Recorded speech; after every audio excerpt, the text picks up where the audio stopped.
many planets. Mula sa bench para tumawag ng timeout.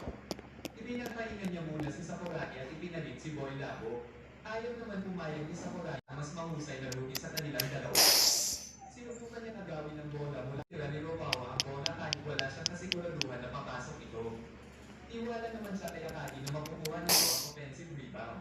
Subalit na tinignan niya ang paano sa simulan nila dahil magamaga ito. Dinala siya sa dugout at dahil doon ay pinagda para protektahan ang ilan. Malaki ang tiwala ni Coach Hansai sa kanilang dalawa.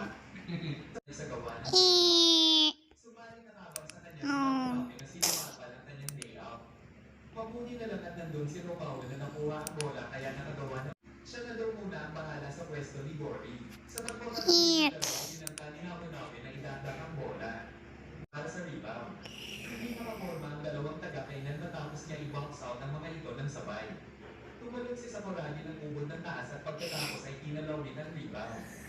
Wala nang nagawa ang dalawang taga-kainan. Para sumalpalin ang dapat sana ay sure 2 points para sa Nabunaga.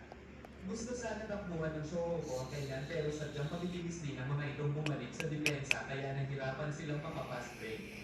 Huling nakita ni Miyagi na humihingi si Ropawa ng bola. Pagkakaroon ni Ropawa ng bola ay nag-iyawan na agad ng mga tao. Naging paborito na siya ng lahat ng manunood kahit isang rookie pa lang siya dahil mag-isa niyang kinakaya ang pinakamalakas na team sa distrito. Potato chips ba? Aileen! Ano yung teacher yan? Yes. Ayaw. Okay.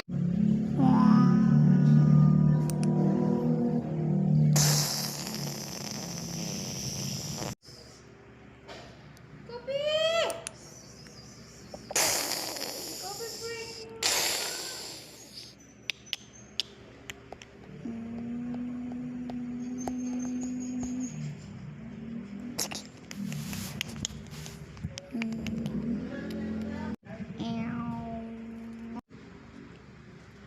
Sorry sa tindahan. Wala doon sa isa. Oh, isa. Malaki na eh.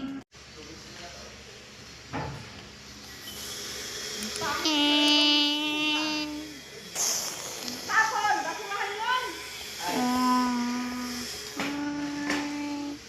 Ito pa.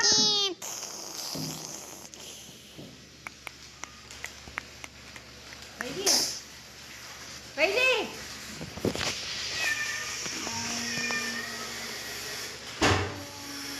Nag-Itsumi na palagi ng kasama sa practice ay hindi makapaniwala sa husay nito. 48 seconds na lang sa laro. Biglang nakaspin si Miyagi. Ito lang, Accelerating na punta kay Ropawa ang bola. Wala nang dribble at bigla itong lumitaw ng isang 3-point shot. Tuwang-tuwa sa kanya ang kanyang teammates. Humingi na ng timeout si Coach Tamato. Galing na galing ito dahil hindi daw mapigilan ng isang hamak na first year lang. Sagot ni Nabunaga na hindi lang daw basta first year ang Ropawa ngayon. Ibang klase daw siya. 29 seconds sa laro at dalawa ang lamang ng kainan. Isang mabilis na 2 points ang ginawa ni Maki kaya balik sa 4 points ang lamang nila. Nag-full court press na ang kainan. Nag-drop naman si Sakuragi dahil 10 seconds pa rin. Wala siyang makita ng ibang kapatid si Ropawa kaya napilitan na siyang Okay. Naligo ka kahapon?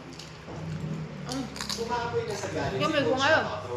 5 seconds pa sa laro na slip pa ni Ropawa ang bola at pagkatapos ay mabilis itong itinira. Pasok na naman. Nagawa naman ang laro hanggang sa maubos na ang oras sa first half. Sinunod sila ni Akagi na nakakalakad na ng maayos matapos magtapon ng injury. Nag-high five siya sa pagod na pagod na si Ropawa. Nakagawa ito ng 25 points sa loob lamang ng first half.